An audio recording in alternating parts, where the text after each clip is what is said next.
It's been named as one of the 5 neglected parasitic infections targeted by the CDC as priorities for public health action. The others are, and I will talk to you about one of them because you may have missed it, okay? The others are Chagas disease, neurocysticercosis, toxoplasmosis, and trichomoniasis. So those are the human diseases. As you can see, shelters are big on this list for 2, definitely, and they are Toxoplasma and Toxacara.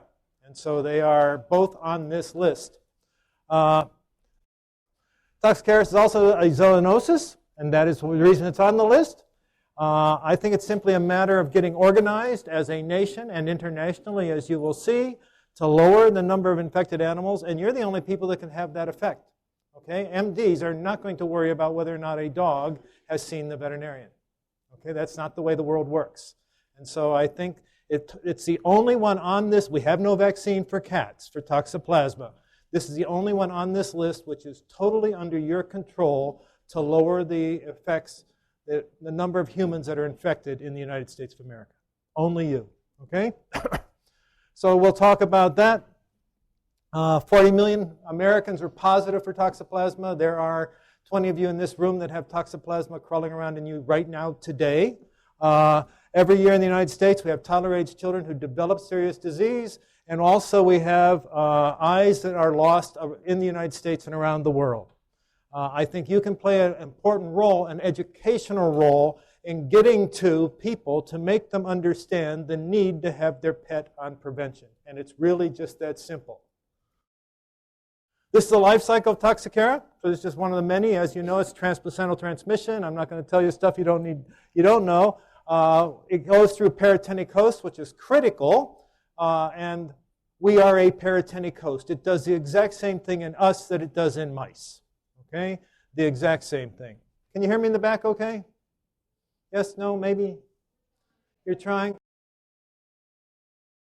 This is the roundworm in the intestine, so you can see what they look like. So there they are. So this is taken with an endoscope. So as you can see, they're in there. They're happy, okay? You should be able to tell the boys from girls from class, right? You can all recognize which one's which. Huh? No? And then I also want to point out for cats, 2 things on this picture here. One is they use paratenic hosts as well. And the other thing that I want to point out on this picture is the larvae that may be shed in the milk is pretty much a forgotten thing now because it doesn't happen. Okay, so that has changed due to some work that happened in Germany about 8 years ago. And so that you can only get them to transmit in the milk if you infect the cat with the eggs during lactation. So that has changed in the story of Toxocara cati since some of you went to vet school. And here they are in a dish. So there's the Toxocara. They're young ones. And there they are in an ultrasound from the clinic. And as you can see them here, you see them go by. You see the little railroad tracks, as they call them, go by because worms give you a parallel image. You'll see that with heartworms in the heart. Let me back up. Did you see it? See them in there? In the intestine? Worms are fun, okay?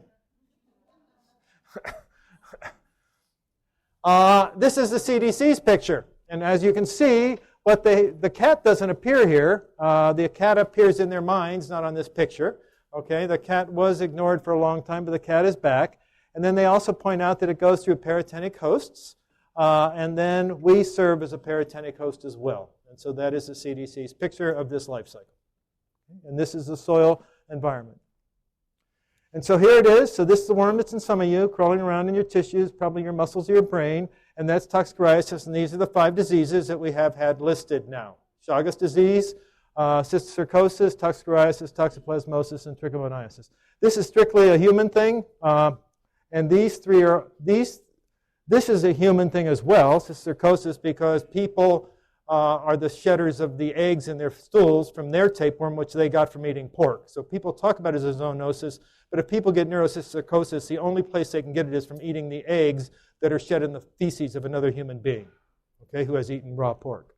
And then Chagas disease, which I'll talk to in just a minute. So these are all zoonotic agents, but the ones that you have direct control over, the only one is this one. I will tell you, we do see cysticercosis in dogs. Neurocysticercosis has shown up in California because, as you will see later in my talk, dogs, you may not know this, some of you, like to eat feces. Okay, in case you don't know that fact. Okay, so you will see later in the talk that that is a big deal. And so we've had dogs that have eaten stool, human stool, and then they've developed neurocysticercosis, and those cases have happened in the United States in dogs. Okay. Before I go on, I'm taking an aside to tell you about Chagas disease because most of you don't think about it. Okay, any Texans here? So you may think about it, but you're probably the only one. Okay, so Chagas disease. So what's happened this past 2 years is Europe has realized that Leishmania infantum, the one that we get in dogs that causes systemic disease in the Caribbean area, and the one that gets into dogs in South America, does get into cats. It was described in cats as causing disease 100 years ago in Tunisia, and people ignored it. But now with the PCR, they have realized that cats are getting the exact same disease dogs get, and they get sick. Okay, and this has now happened.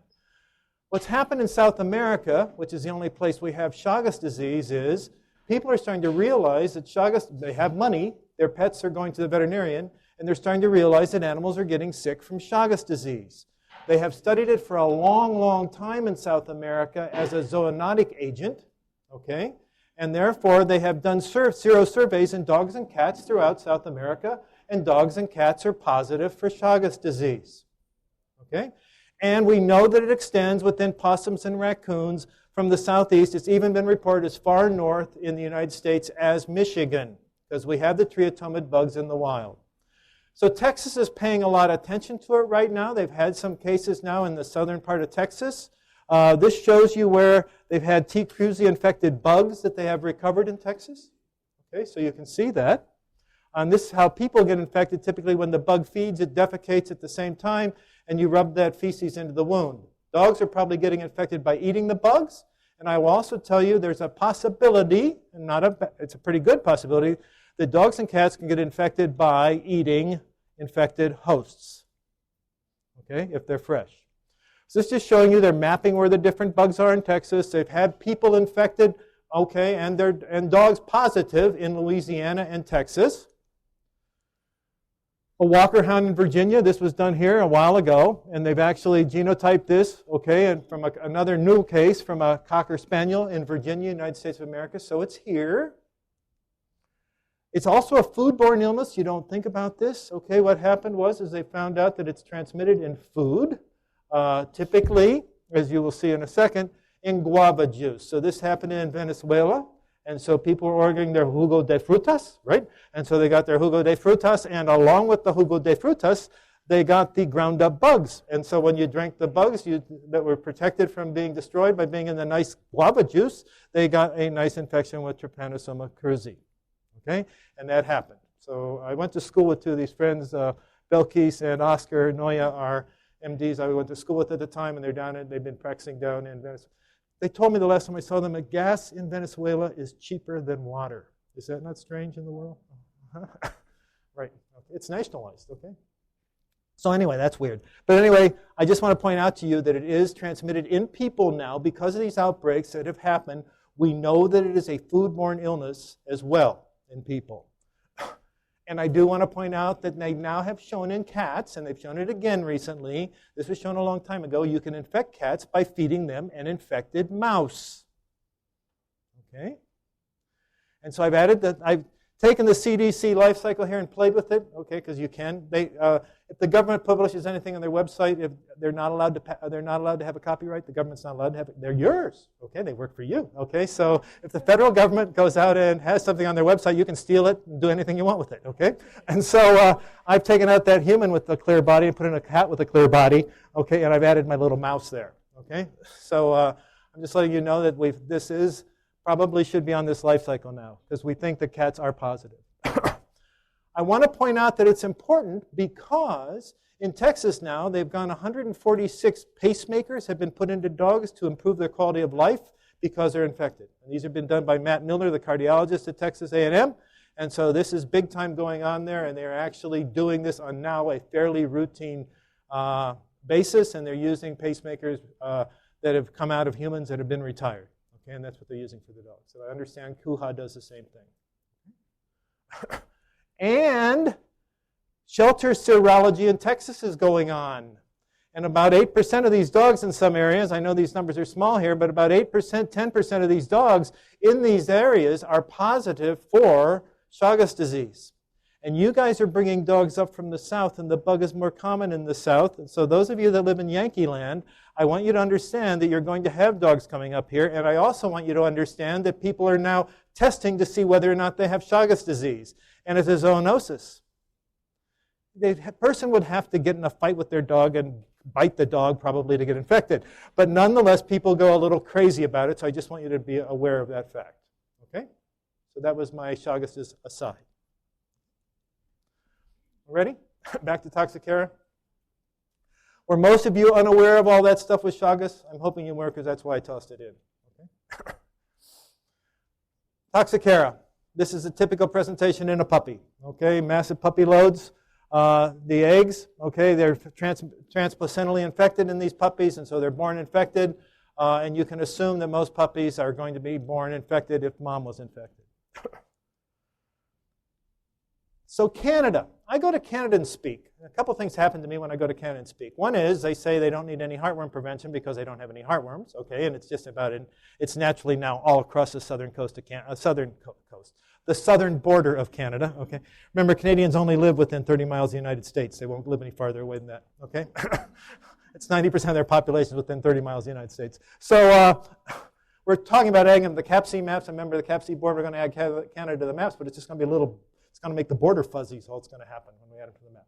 I'm sorry to all you Canadians. I'd like to give you a hard time, okay? But I would go up there and talk, and they say, we don't have Toxacara in Canada. And they've just finished. It just came out this month, this week. They just came out with their shelter survey for Canada nationally. And I want to point out the dogs, in total animals, okay, in Canada, and this was shelter dogs, 13% of all the animals sampled, dogs, were positive for Toxacara. If they were less than a year old, no surprise to you guys, it's 21%. And if they're greater than a year old, it's 4.5%. You're not shocked, but you're not Canadians. Okay? And then we go to cats, and just as I would expect, you will see from the further data, 16.5%. Folks, if they're less than 25%, 1 out of every 4 cats at a shelter in Canada has Toxacara. If it's less than a year, right. You guys know that, okay? But Canada told me forever it wasn't true. Okay, there it is. And then they did another one on Prince Edward Island, so this is a little while ago, and basically they had the same thing. They just looked at dogs. They had shelter dogs, 13%. Vet clinics, 9%. Why? Because they don't believe in any kind of treatment for animals up there, because they don't have any, okay? I go there to talk, folks. The heartworm season's 3 months long. Okay, and I cross the bridge. I can talk to people about 6 months to a year in Buffalo. I walk across the bridge, and they say it's only 3 months here, or we don't need any whatsoever because we don't have heartworms. Okay, it's the same place. Okay, it's the same place. So Toxacara in the shelter was 13%. Look here, the pet store was higher. Well, the pet store was higher for Toxacara. So I just want to point that out to you, that is something to be concerned with. But we have a high prevalence in the vet clinic. So I will show you maps later on. We have CAPC is now collecting data on our website, and these are client-owned dogs that are going to veterinarians. That's why we get a fecal sample. And of those client-owned dogs, basically 1 out of 60, or around 1.5% of dogs going to the practitioner is positive when they submit a fecal, and we have 2.5 million fecals being examined every year. Okay? So we have a lot of data points. And if you look at the map, here it is. Okay? And as you can see, we have the West Coast and we have the East Coast, and I'll show you other maps later. But these are the dogs by state in 2014, and this is where you'll really see that it is. It's up in New England, it's high up here, and it's high on the West Coast, even though they don't have any in California, because they're as bad as Canadians. Okay, and so Californians will tell me they don't have any roundworms either, but they have plenty of roundworms. And so then, the cats, it's 1 out of 20 cats, okay? We only get 0.5 million cat fecals because cats are not going to veterinarians enough. Anyone who has a cat practice could tell you the same thing. Cats are not getting in. They are not getting examined as much as they should be. And so basically it's 5% of cats are positive. And you look at the map and look at how dark it is here. Look at how, so about 6 months ago, 9 months ago, maybe something, 8 months ago, I noticed that the dog map looked like this, and the cat map didn't look like much. And then I said, because I had chosen different boundaries for the cat map, so the cat map looked as light as the dog map. And so I called the guy that takes care of our map, and I said, let's change this so the cats are represented exactly the same as the dogs. Okay, so over, I can't remember what the cutoff here is, over a certain percentage is when you'll change it to a heavier color. And then I said, and he said, okay, and so should we tell the board? I said, no, let's see if anybody on the board notices. Okay, because they're all worried about heartworm, they're all worried about tick-transmitted diseases, and no one ever said a word, okay? But the cats went from not having many Toxocara at all to turning bright orange throughout the map. And as you can see, that's what's happened. I'll show you more about that. We're running much higher for cats than we are for dogs in the United States of America. In case you don't know it, dogs eat feces again, okay? So this is a study from the Netherlands, a very interesting study that just came out by Rolf Nies and other folks at the vet school in the Netherlands, which is one of the first, it is the first foreign vet school that received accreditation from the AVMA. 1930s, I think it was, or 50s. You guys may not know that, okay? He comes to our educators meeting, so that's how I know Rolf. So he comes over to the States once every couple of years for the AAVP educators parasitology meeting. And so they tested 308 dogs, fecals, and 246 of these dogs were positive for Toxocara. And then, out of these 120, they said to the owner, take the dog home 3 days and don't let it eat any feces. Okay? Take it home and don't let it eat any feces. And what they found was, if we have, the black shows you, what this shows you is the size of the egg, and the black is the ones that came back negative on the second visit. And if the eggs were big, they got them as Toxocara correctly, canis, but if they were small, they were probably Toxocara cati. We go back here, that's a canis egg, and that's a cati egg at the same magnification. They're not the same size, and when I see a fecal, I can pretty much tell you whether or not the dog's been eating cat poop or not. Okay?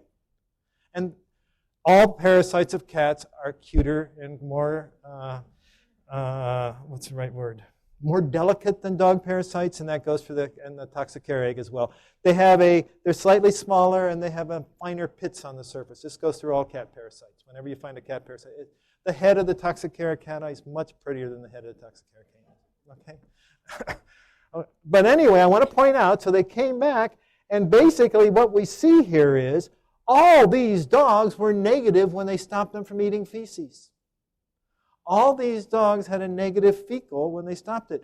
We've been doing PCR stuff with IDEX Corporation and looked at eggs and feces, and we've had the same problem. We have found that we have the test detects worm antigen, worm DNA that's coming out, and so they're negative, but we find eggs. And as we've done this, we have the same problem with antigen tests. We're realizing that we have realized that many, many dog samples that are submitted actually have Toxocara cati eggs in them.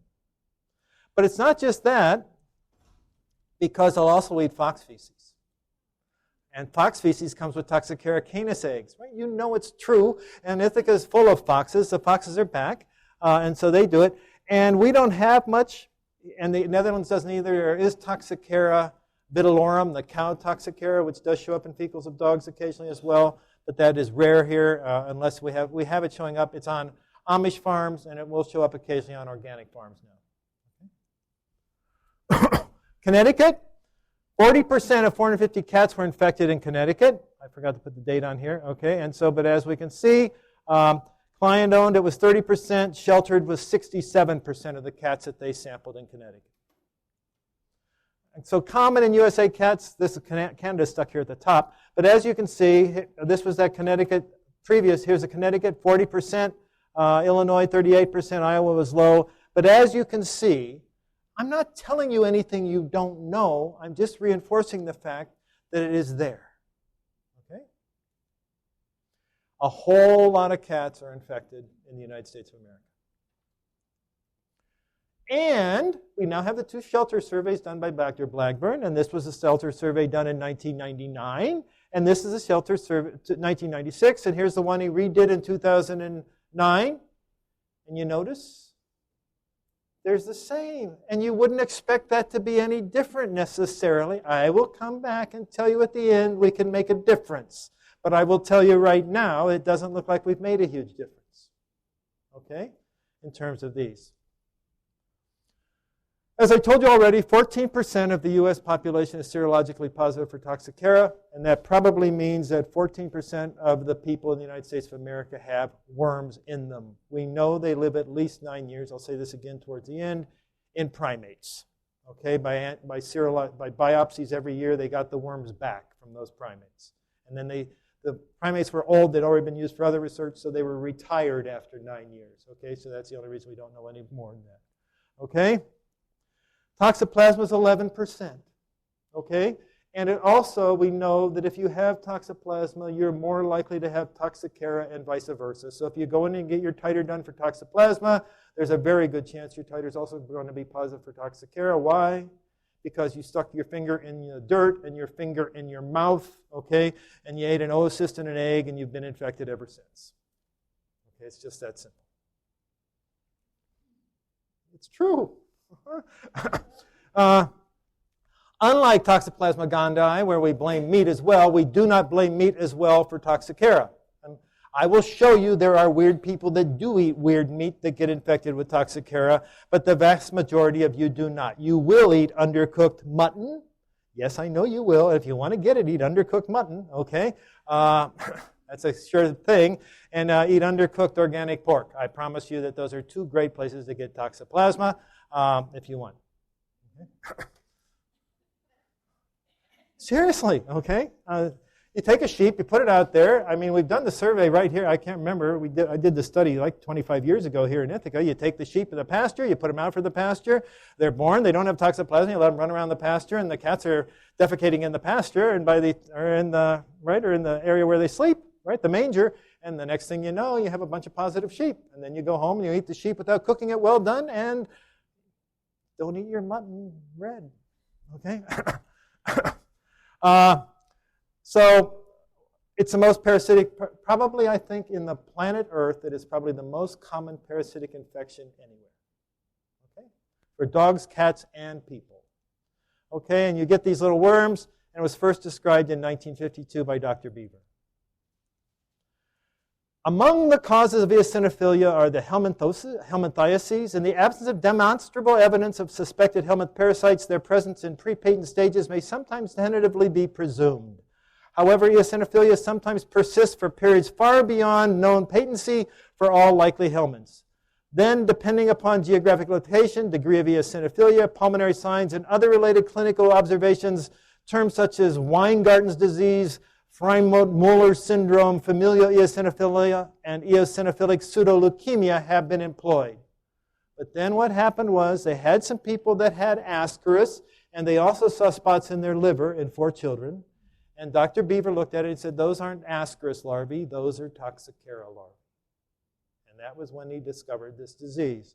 Case 1, a white boy, 16 months of age. Remember when this was written, and it was written in New Orleans, okay? Was referred for study of eosinophilia. He had always been considered well until a few weeks earlier when anemia with eosinophilia was recognized. Okay, routine laboratory studies preceding proposed elective hernia oh boy, I can't say it, at another hospital. The only symptom was questionable anorexia. Case 2 is a 26-month-old Negro girl was admitted because of low-grade recurrent fever. Okay, 2 months before admission, she had a radiograph that revealed the chest, that revealed soft mottled infiltration, and at the time, the white blood cell count was 23.3 thousand with 65% eosinophils. Okay, and this case down here was a white girl, aged 2.5 years. She seemed to thrive until the age of 12 months when she apparently had mild transient jaundice, and then she was about 15 months old, she came to the hospital. This is a biopsy from that 3rd case. So this is the liver of that 3rd girl, okay? And they did a liver biopsy, and these are sections of one of the worms in her liver. Okay? Most typically occurs in children when it's a toddler disease. We were taught it was part of what was known as the backyard package. Okay, so this was because typically kids lived around the house. It was an era back when folks didn't all have toilets in their houses. Okay, it was when, right? It was, folks, the hookworm campaign stopped, it started in 1916, and the first picture by the Rockefeller Foundation is actually the picture of an outhouse. Okay, because they were giving people better outhouses to try to stop hookworm disease. Okay, so that we're only talking 100 years ago when the vast majority of people in the southern United States were still using outhouses. And don't think they're gone, because I was at a sewage meeting in Washington about 10 years ago in D.C., and so we're at this meeting talking about all sorts of fancy sewage stuff, and the outhouse lobby showed up. Yes, believe it or not, they're organized, okay? And they showed up to the state, and they were all upset that they were going to have to do away with their outhouses because they had the right to have an outhouse, okay? And they did not want to give up their outhouse, okay? So they didn't want to have to put in septic. They just thought they should still be able to dig a hole and use their outhouse, okay? So, and they're they have lawyers. Huh? Who would have thought, okay? The outhouse people have got legal aid, okay? So, these children often, so they come in, it's part of the backyard package. It's when they got their trichuris infection, human trichuris infection. It's when they got their Toxocara infection. And back with kids, it's also when they get their ascaris infection, because they're all eggs that play around in the soil in the backyard. And so the kids go out, they get embryonated, and that's where they get infected. Okay? And so the children present with cough, wheezing, slight to moderate fevers, and sometimes convulsions. They become irritable, not eating, they don't sleep well, they have a failure to thrive. And then they often reveal hepatomegaly and pulmonary rales, and then basically they look at them, they have hepatomegaly, and then typically it's in siblings. And that's why it was called familial eosinophilia, because the whole family would show up with eosinophils. Okay? Basically, they think they've ingested thousands of eggs in these cases. In one report, per gram of liver, they got back 300 Toxocara larvae. 300 larvae. In another early case where the young child died probably from hepatitis because they gave the kid hepatitis in a blood transfusion. Okay, they had 60 larvae per gram of liver, 5 per gram of muscle, and 3 to 5 per gram of brain. Okay? And there have been pediatric cases that have proven fatal. These are livers of children in Cali, Colombia in the 50s. You can see these white spots here. These white spots are caused by the Toxocara. You do a little wedge biopsy, you take that out, you section it, you'll find the worm inside. They live in there for years. Okay? And here's one of the worms stained, okay, for antigen. And they produce antigen, which is what the CDC detects. The CDC gets worms, gets eggs out of adult worms.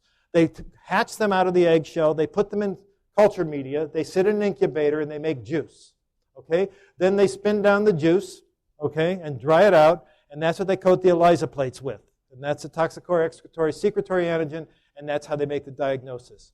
And that's what this is staining right here, is that it comes out of these little worms that are living there, making the little bit of juice, which is detectable in you, and that's why you continue to make antibodies your whole life, because the worms are making it. I put them in the incubator after lab one year in a closed vessel that had, I'd added stuff into the media so they didn't require, it wasn't going to shift pH without the CO2, and I screwed the lid on tight and forgot all about it. So the next year I went back for class to get the larvae, and to make sure the incubator was set up right because I don't use it that often, and there was that flask. And I took it out a year later, and there were those Toxocara larvae in there happily wiggling around a year later in that flask. They just happy as could be. Okay, I was shocked. Okay, they move. We discovered this from some of these people in, this will be Korea. These are some of the people we'll talk about later who decide to eat strange things. And so your larvae, so they were able to follow these places where these worms, these little light areas here, okay? These places that aren't quite as dense, that's where the worms are in these people. And so they periodically get bored with this spot in your liver, and they move to that spot in your liver, okay? And that's what's happening in these people. And so that's what we see here. They were able to follow these people for months, watching their worms move around in their livers. Isn't that fun? The other manifestations are ocular toxocariasis and neural toxocariasis. So I've covered visceral. We're going to talk about ocular and neural. Ocular is a horrible thing. This child is a poster child for ocular toxocariasis because he has a lesion in the anterior chamber, which is an atypical presentation because they're in the retina. They get to your retina from your brain. Okay? They're in your brain and they come out your optic nerve. That's how they get in your eye. They're not going from the front. You can smear all the cat poop you want in the front of your eye, and nothing's going to happen, okay, relative to Toxocara, okay? That's not what happens. The eggs have to be, if you were to put them in your mouth, put them under your skin, they would hatch, but they would still migrate to your lungs before they would go to your brain, and then they would go to your eye, okay, because they have to undergo that migration no matter where you put them in. And so this child, you can see it's in the anterior part of his eye. The lesion's in the retina, and they used to take these out because it looks like a horrible childhood cancer called retinoblastoma. Okay, and so retinoblastoma, fortunately now, is very easy to diagnose by molecular methods, and if they take a little vitreous fluid out of the eye and they get a cell, they'll be able to tell whether or not that eye has retinoblastoma or not, because the molecular markers for retinoblastoma are very, very good. We still don't have good markers for Toxocara in the eye, but we have great markers for retinoblastoma. There is not a child that should lose an eye in the United States of America because of a Toxocara larva. Okay, because it looks like retinoblastoma. Retinoblastoma is very fast growing. You have to get those eyes out, and nucleation is still the treatment of choice. But if they have retinoblastoma, they are going to do this with a molecular test. And so the child with Toxocara should not lose their eye. They should get treatment. Okay? And so if you were to take it out and section it in this granuloma here, you would see the worm. In Ireland, it's 1 out of 10,000 kids in schools, and a very large study that was done quite successfully by Celia Holland and others. Okay? CDC just did a study in 2011. This is a phone survey, 68 newly diagnosed cases between September in 1 year. They had 44 patients, and I will just show you. Georgia's near the top, Florida's near the top, California's near the top. California, I go out there all the time and tell them, it's obviously that, what does this prove? Californians are just as weird as you think they are because they all have to go to the East Coast to eat dirt to go back to California because they obviously can't get infected with Toxocara in California because they don't have any, okay? That's just how strange they are. So, but I want to point out we are on this list, though not as high. You'll see Florida doesn't make much sense to me because it's not really high in Toxocara. Toxocara is not high in Florida for 2 reasons, I think, okay? But basically, we see the lesions are subretinal scars. This is a case, it's come out of the optic nerve, and it has crawled around in the eye. You see that lesion? And here the guy took the laser, the ophthalmologist took a laser and went zzz, right there, and he missed it, and then he went zzz, and missed it, and then he went zzz, right there, and he missed it, okay? And then finally he got it right there, okay? I'm being totally unfair, okay? You're trying to kill as few rods and cones as possible, so you're not trying to burn a whole huge hole in the eye to make sure you get it, okay? And the worm is ahead of where the lesion is by a few days, so you have to guess where it's going to be. Okay? Just another one. So these are some fancy spectral domain optical coherence tomography, which is just fun. I have no idea what it does. Okay, but these are little optical sections and through this part of the retina, and you can see how it damages the retina here in this lesion. Okay, and here's another one from Korea, just showing you the same thing. You can see the worms come in, and now it's caused this horrible lesion in the retina. And here we have lesions that have 13 months later, this one's healed. 13 months later, there's still little stuff here. 22 months later, you can still see there's a big lesion here. And this one is basically, after 22 months, still a horrible lesion in this eye. So these are Korean children. And then we're just showing you here. This one, the lesion stays in the same place and finally resolved. And here, this one moved around, okay, over a period of months in the eye. Neurotoxicariasis. I'm not going to say much about it. It does show up. Kids that get massive numbers definitely have neurologic disease. The question is, like for toxoplasma, how real is the disease that it's causing? Okay, they're in your brains. Some of you have them in your brains. You have toxoplasma in your brains, okay? I don't know if that's making you strange or not, okay? It's a fact that you have them, okay? It may make you have a better chance of being eaten by a lion, okay? I have no... That's the stuff they talk about with toxoplasma. It's also talked about in Toxocara. Does it cause schizophrenia? Is it associated with Parkinson's disease? All that work's going on because you get NIH money to do that kind of work. Okay? But the reality is no one's come up with a good answer, yes or no, okay, whether or not it happens. Covert, so you have covert toxocariasis. Okay? And again, it's 21% of blacks in the United States of America, 12% of whites, and 11% of Hispanics. And as I said already, your chances are twice as likely to have toxoplasma if you have Toxocara. And it's highest in the south, it's high in the northeast, and it's still 9% out west. Okay? And so you can see that the serology does vary throughout the nation. And this just showing you that once you get positive, doesn't matter how old you get, your worms are happy. Okay? Your worms are just in there crawling around, happy as can be. And then this is one of those worms giving off the antigen again in the tissues. And if you do the math, 46 million Americans have these little worms in them right now. So there's no doubt that it is probably one of the most common parasitic infections in the United States. 30 million have toxoplasma. Okay, that's how many it is. Okay? And most people get this by eating an egg out of the soil because a cat or a dog was positive. It's really that simple. So there's toxocariasis. See, increasing awareness amongst physicians and the public. They don't mention you, the One Health.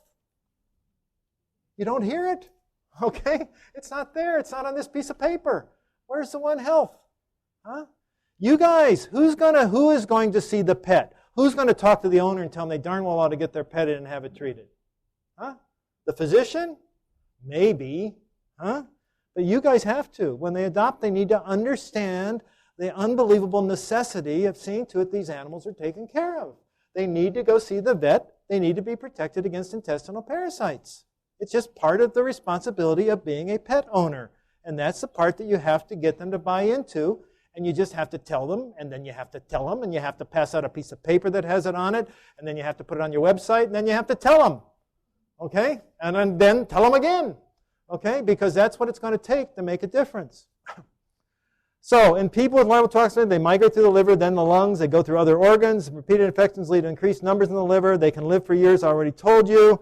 And as I said, after 7 years in the rhesus monkey, they wanted to prove it would infect another host, and so they gave them to a mouse to prove they were infected to the mouse. Okay, not a dog to see whether or not they would grow up, but they fed them to a mouse, and they went through the migration of the mouse, the tissues of the mouse, and they persisted in the mouse. So if another person eats you, okay, after the zombie apocalypse, there will be no problem with the worms persisting, okay, in the next host. Okay, unless they cook you first. So it's almost always caused by direct ingestion of soil, okay? And there are, so think about it, folks, children's toys, things like that, garden-grown vegetables. We know that happens because the organic farmers are all getting ascaris from their pigs again because they're putting the pig feces on their farms. Okay, and so they show up with the pig ascaris. This is where Toxocara canis is. I'll show you some more maps later. This is from 2010. There's that puppy again. Okay, just to remind you of that. Common, they're infected in utero. It causes these diseases. Children are infected by ingesting eggs. There's the worm again in the intestine. Okay, and there's the egg that's in the feces that's embryonated. These are the worms in the kidneys, the larvae in the kidneys of the dog, waiting for the dog to get pregnant so that after the 42nd day they can wake up and migrate into the puppy. And they will do that 3 litters in a row. They will wake up before they run out. Okay, with one infection, 3 litters in a row can all be transferred to the puppies. Same with hookworms in milk in dogs. So when you get a southern dog, we've had cases now in the clinic just recently of hookworms coming in with severe anemia and that have been born up here, but their mother came from down south. Okay? This is a puppy that died by a massive infection in utero, and then one of these worms migrated into the pancreatic duct and killed the puppy. So that's what kills them early on. If puppies are going to die of Toxocara, they're going to die typically around the 6th week of life. If eggs are eaten by a dog, they can undergo development in the gastrointestinal mucosa, and then without making liver or lung migration, they'll develop to adults. And then the other ones will just go to the tissues where they're waiting to be in the puppy. When the puppy's born, and then the male dog, they're just lost. Okay? If dogs are given large doses of eggs as adults, nothing happens. They almost all go to the tissues. You cannot make the worms grow up. Okay? The bigger the dose, the less chance of getting adults. Old dogs can develop patent infections. I tell you this because Dr. Greiner at the University of Florida at the vet school would say you cannot infect an older dog with Toxocara. And you can infect an older dog with Toxocara whenever you want. Okay? These are shelter dogs from that survey from 1996, and these are the 7-year-old dogs. And as you can see, 6% of the 7-year-old dogs are positive for Toxacara. If a dog ingests only a few eggs, it gets infected every time. This was first shown by Dr. Doobie of Toxoplasma fame when he was on the faculty at Ohio State. And basically, he showed that when he gave 24 to 25 pups 10 to 1,000 eggs, they got infected. When he gave them 10,000 eggs, they didn't. And when he gave dogs that were 7, 10, or 52 months old 100 eggs, they all got patent infections. All of them, as adults. Mizelles. Remember I told you about making the Toxacara juice to do the testing? In Europe, they had the problem that I have here with you guys sometime, is the fact that you can't get even dead dogs to get the worms out to set up the cultures, to get the worms to make the juice, to test the things that makes the bucket that hole in the ground. Okay, whatever that's like. Okay? You can't do it. So you can't get them. So Mizelles could no longer get them in Europe. And so what he did was he went out and he bought retired greyhounds and put them in his laboratory. And then what he would do is he would infect them with 100 to 200 eggs. They would then grow up the patent infections, and then he would treat them, okay, take the worms, grind them up, get the juice out of the eggs, okay, get the larvae to get the juice, and then he would infect them again, and then he would infect them again. So he could infect these dogs repeatedly, okay? And then other work showed people said, well, if they were infected in utero, it wouldn't work, but they showed in Switzerland that that didn't matter, and this is a very long slide, that even in these dogs, as long as they gave them a few eggs, if they were infected in utero, they were cleared of their infection. After they grew up, they could still infect them with just a few eggs. Okay, so adult dogs do get infected. And this is a 7-year-old shelter dog, and as you can see, those are nice, healthy, happy Toxacara in that dog's intestine. I'm doing capsule endoscopy, trying to count worms without having the necropsy dogs, which is required for drug approval. You guys may not be aware of that. It is a requirement of the law. And we're trying to count them with capsules, and we feed them a little camera capsule. Any of you taken one? They go through your small intestine and take pictures every twice a second. It's fun. So Alice, Dr. Lee, and I are trying to count worms this way. It's fun, okay? So I put that in there, okay? Think about it, folks. You throw the Frisbee, and the Frisbee lands in the puddle down by the wildflower trail, okay? Don't go down there now because the police are huge because we had a death, okay, because somebody jumped off a bridge. Okay, so don't go swimming illegally this trip or you'll get arrested. Okay, so people are coming from all around the nation to go there to go illegally swimming, and it's just not the right time to do it. Okay, so I will tell it because it was on the news again this morning. But when you throw the Frisbee into the puddle, how many eggs get on it? 5, 15, or 20,000? Huh? Perfect way to infect a pet. Perfect way to infect a pet. And I have buried eggs all over the United States and other parts of the world. I put them up in Canada. I have buried them in the Northwest Territories. Okay, I put them in Alberta, Canada. Okay, I put them in Louisiana and Texas. If you put Toxacara eggs in the soil out here in New York, I've done it right out here at our farm. They live for years. Okay, I want to point 10 years in the soil. Freezing doesn't matter.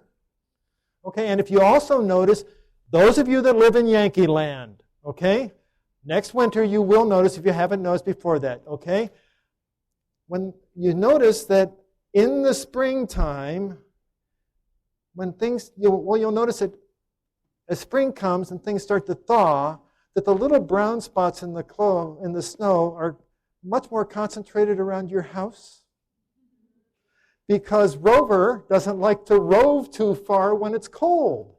And so, why? Okay? So in the wintertime, the eggs get closer and closer to your backyard, to your back door.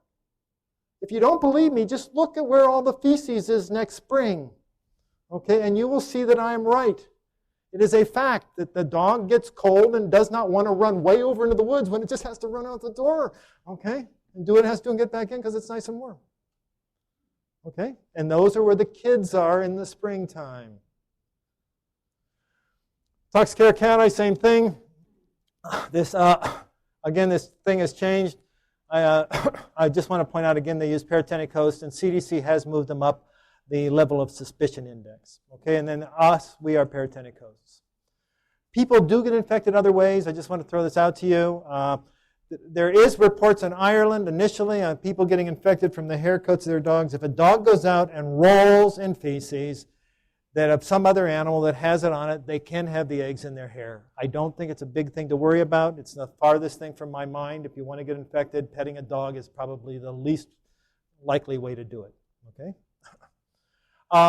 These are people that ate raw duck liver. Okay, so don't eat raw duck liver. Okay, so the ducks had eaten Toxocara eggs, and they were happily larvae in their liver. They got infected. It's also happened with cow liver in Korea. And then we have, raw cow liver. So this was a Korean case. So these bunch of people ate raw cow liver. It's also happened from raw chicken liver. And this happened in Connecticut. A girl ate an earthworm on a dare and developed severe toxocariasis. It must have been packed full of Toxocara larvae. What are you going to do on Fear Factor next time? Huh?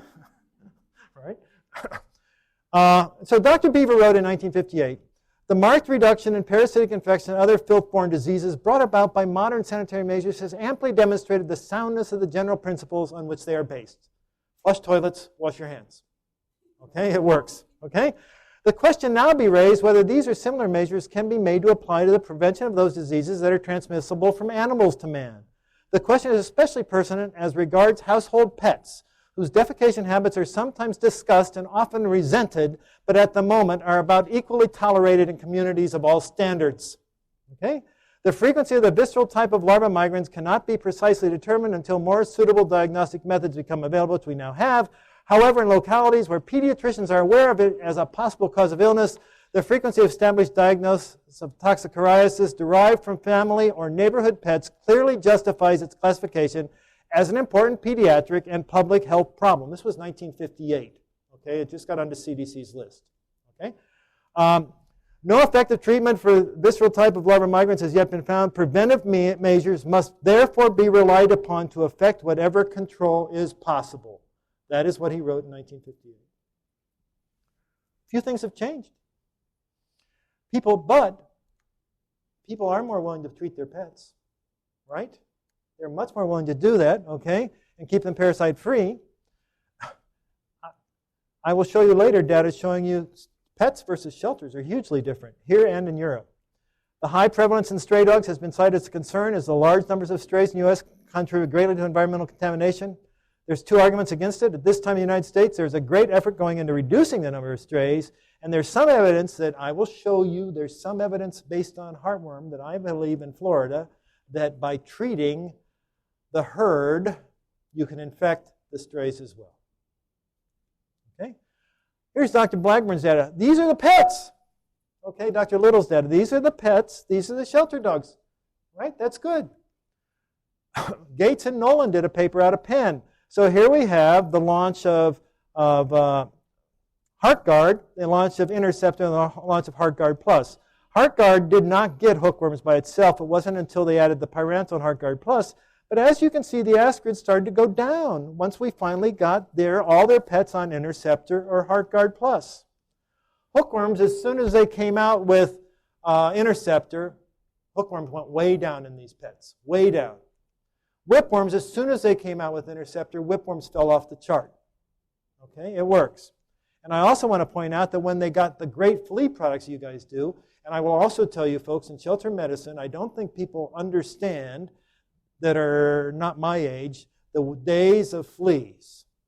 And I honestly think that flea medication has saved the lives of more cats and dogs than anything else we've done because they have not been relinquished to shelters for the same reason they used to be. And if any of you can remember those days when you could not control it, and if the owner had an allergy to the fleas as well, they were going to get rid of the pet sooner or later. The pet products now, the flea products now are great, okay? And the fleas and the tapeworms went away because the fleas were gone and these were city cats. You have to believe. Canada's argued against me all the time, but I keep showing you they have worms. They just don't believe it. Saskatchewan has it, okay? 4.7% were positive. Ontario has it. I've gone up there and told them they have toxin. I just showed you the survey from the shelter animals. They have it. From these Canadian provinces. There it is again, just to remind you, it's in Canada. And this is a statement by these guys for visceral larva migrans in Toronto. Cases found in 27 years at this large pediatric hospital with a broad referral. It is considered that visceral larva migrans poses little risk to the health of children in the Toronto area. And visceral and larval ocularitis, it's not their eyes. And all you have to do is not eat the egg. It's a preventable disease. So the West is high, and they don't believe it. Okay, the West is higher than the Midwest. The Western United States, where they tell me they don't have any, is client-owned dogs is higher than the Midwest. Now this one right here, you look here, we have Toxocara cati in the EU, okay, Toxocara cati in New York, but these are EU cats going to practices. These are client-owned cats. These are shelter cats. Same thing goes on over here with lungworms, and the same thing goes on over here with hookworms. These are the client-owned animals in the United States of America. They don't believe in deworming pets in Europe. Okay? They don't. They don't believe in regular control. They're catching on. This paper just came out, okay? Again by Rolf. They did a model. The model was built upon an existing model developed by Morgan et al. They used original and published data, scenario played out. Household dogs accounted for 40% of the overall stuff going on, okay? Overall deposition in the Netherlands, okay?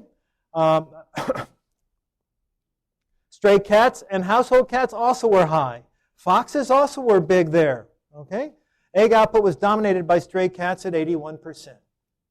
Intervention scenarios reveal that only with high compliance to the 4 times a year. See, they don't believe in year-round. They don't believe in monthlies. They will do 4-time dewormings. They won't do any more than that in Europe. They don't want to over-medicate, okay?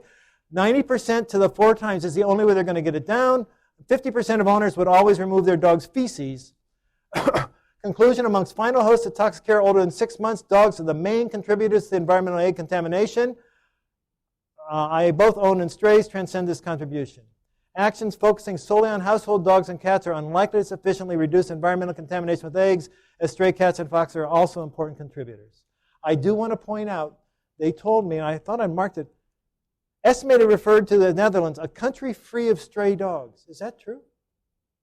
I figured I was at the audience that could tell me the answer to that question. That is what they said in this paper. They have no stray dogs in the Netherlands. Is that true? I don't know, okay? So, USA, the CAPC maps. I showed you this one already. Dogs are a lot lighter. Out of these dogs, basically, I've already given you these numbers. These are the states. And I won't go through this. I will tell you that here, folks, cats have twice as many worms. Cat-seeing practitioners have more than twice as many worms, more than twice as many cats have worms than dogs. Those are the ones going into practices. Okay? And that's throughout the nation except for a few western states down here on the bottom. And these are the maps and showing you that the dogs are on the left, and you can see how much darker red it is up here in New England amongst these cats. And the same thing goes for 2014. The cats have a whole lot, and it is in California. Florida then and Florida now. Before the monthlies, Harley Courtney did a survey in northern Florida, and basically 60% of the dogs were positive for heartworm. 60% of the dogs were positive in heartworm in these shelters. Florida now. Out of client-owned dogs, it's 1.3%. Is that right? Yeah, 1.3%. Okay? Those are client-owned dogs. I don't argue with anybody in Florida about year-round heartworm control. Ever. They believe in it. Oh, I got to go back. I also want to point out, look at the roundworms in Florida. It's as low as anywhere in the nation. You see that? Roundworms. Client-owned dogs are bottoming way out in Florida. They're on monthly preventive for heartworms. It also gets internal parasites. And they've recently done a shelter survey in Florida, folks. The same shelters, more or less. Only 15% of those dogs are positive for heartworms. So by having a heartworm prevalence now amongst the pets being at 1.3%, have we actually lowered the transmission to the point where we are affecting and reducing the heartworms in those strays and the dogs that go to shelters? And I think there's a good chance we are. Okay? So by providing good chemoprophylaxis, here's the shelters, 96, here's the pets, and there's the shelters today. So as you can see, it's a huge difference. It's a huge difference. Treating dogs for worms kills worms. I hope I've convinced you of that. Okay, prevention works. I hope I've convinced you of that. And veterinarians are what can make the difference. You're the only thing that's going to stand between more kids getting infected than anything else. I really would not count on the other groups that they have targeted. Remember that treated worms, treated pets don't have worms. It works, okay? And I think that's one reason CAPC has recommended year-round parasite control. And I just wanted to say I'm a very strong supporter, have been for 28 years, and I want to say thank you very much for listening to me.